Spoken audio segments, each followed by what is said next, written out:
The Locked Chest. An extract from The Locked Chest by Satyajith Ray, translated by Majumdar. Feluda and his cousin Tapish have received a letter from Kalikinkar Majumdar. He is an elderly man who lives in a village called Ghurghutia. He asks them to visit him at his home as he has a special reason for asking. Feluda and Tapish travel to his home, an old mansion in the village, to meet him.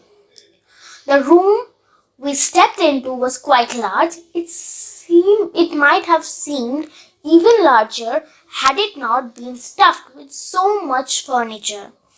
Nearly half of it had been taken up by a massive bed. An old man was lying on the bed, a blanket drawn up to his chin. In the flickering light of a candle, I saw that he was smiling at us. "Please sit down," he invited. "Thank you. This is my cousin Tapish. I wrote to you about him," Feluda said. Mr. Majumdar smiled again and nodded in reply to my namaskar. B took the chairs nearest to the bed. "My letter must have made you curious," Mr. Majumdar said lightly. "Yes, I certainly did." "Good." Mr. Majumdar looked pleased. "If you hadn't come, I would have felt very disappointed, and you would have missed out on something. But perhaps you have read these books already?" Mr. Majumdar's eyes turned towards the table. Four bound volumes were arranged in a pile next to a candle. Feluda got up and picked them up. "Good heavens!" he exclaimed. "These are all extremely rare. They are all to do with my profession. Did you ever?" No, Mr. Majumdar laughed. "I never tried to become a detective myself. It had been a hobby. You see, 52 years ago, I became interested in criminology. That was when I brought those books." Mr. Majumdar paused. Feluda returned to his chair after a while.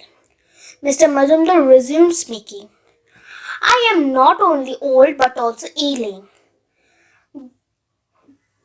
God knows what's going to happen to my books when I die. So I thought if I could give you a few, they would be well looked after." Feluda looked at the books kept on the table. "I don't know how to thank you." "You don't have to. It would have been a lot of pleasure if I could actually hand them over to you myself, but my both hands are useless." Startled, we stared at him. "Arthritis," Mr. Majumdar explained, "has affected all my fingers." I have noticed Feluda causing frequent glances at the chest kept near the bed while he was talking to Mr. Majumdar. "The chest appears to be different from most," he now said.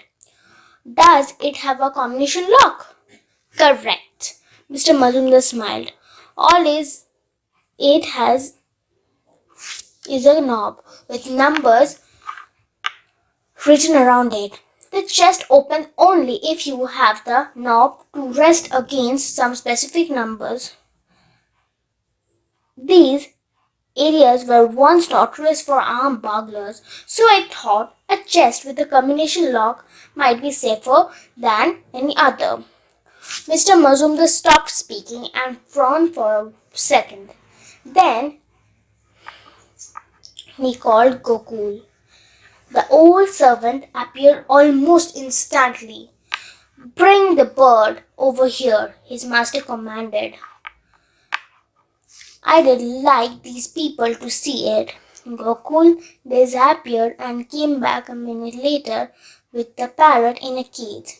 Mr. Majumdar turned to it and said softly, "Go on, sweetie, say it. Shut the door, say it."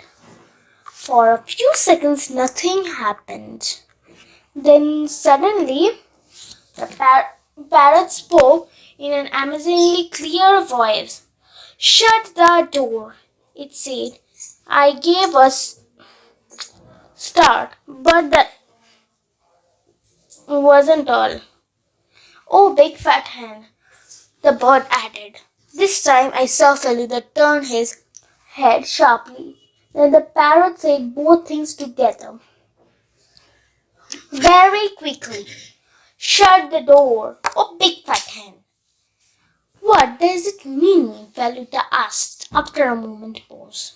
Mr. Mazumdar burst out laughing. "I am not going to tell you. All I can say is that what you just heard was a code, and it has to do with that locked chest over there. You have 12 hours to work it out." "I see. May I ask why the bird had been taught to say it?" "You may indeed. About 3 years ago, one day I suddenly discovered that I couldn't remember the combination that would open the chest. Can you believe that? All day I tried to remember the numbers, then finally it came back in a flash in the middle of the night. So the next morning I made up the code and taught my parrot to say it." Feluda picked up the books from the table and thanked him again before saying good night. Mr. Mazumdar reminded him about the code. "If you can crack it, I will give you a whole set of Gaboriau." Gokul came back with a lantern and took us to our room. 2 beds had been made with great care. A lantern burned in a corner. Feluda sat down on the bed and said, "Can you remember the code?" "Yes, very well. Here's my notebook and pen. Write it down. I would love to get those books by Gaboriau." I wrote the words down. None of it made any sense. How on earth was Feluda going to find its meaning? I simply cannot see how the numbers of a combination lock can be hidden in this strange message, I complained. "I mean, this is a pure innocence, isn't it? How can a hen shut a door? That's where the challenge lies. Don't you see? Nobody's actually asking a hen to shut the door. That much is obvious. Each word have a separate meaning. I have to figure it out somehow by tomorrow morning." I began going through the books Feluda had been given. One was an analyzing fingerprints, one was simply called criminology, the third was called crime and its detection. I picked up the fourth but could not understand what its name meant. It was full of pictures, chiefly of firearms. Just before going to bed, Feluda picked up the lantern and turned its light down. In just a few minutes, I could feel my eyes growing heavy with sleep, but just as I was about to drop off, I heard Feluda murmuring, which made me open them at once. "Shut the door and open the gate." "No, that's wrong. Pick up sticks." "Yes, that comes first." "Feluda," I cried, slightly alarmed. "Wake up, Feluda. You're talking in your sleep." No. I heard him laugh in the darkness. "I'm fully awake." "What has just happened, Kapish, is that I think I've won the set of Gaboriau." "What? You've cracked the code?" Yes, I think so. It's actually ridiculously simple. I should have spotted it at once. It still makes no sense to me. That's only because you aren't thinking. How were you taught to count when you were a child? Very simply, 1, 2, 3, 4. That was all. Was it? Think, dear boy, think. Did no one try to make it easier for you? Weren't you taught a rhyme? A rhyme to go with numbers. You mean something that begins with 1, 2? No, I don't think. Hey, wait a minute! Feluda, I know what you mean. Yes, I have got it. I sat up in excitement. I could dimly see Feluda turn his head to look at me. He was grinning. Very well, let's have it then. Softly, I began to recite a rhyme I had been taught in the nursery school.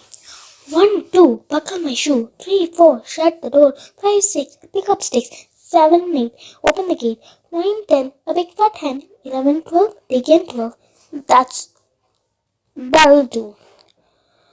Now, what do you think the full message means?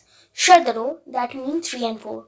Big fat hen would mean 9 and 10. Right, right. But there is a 0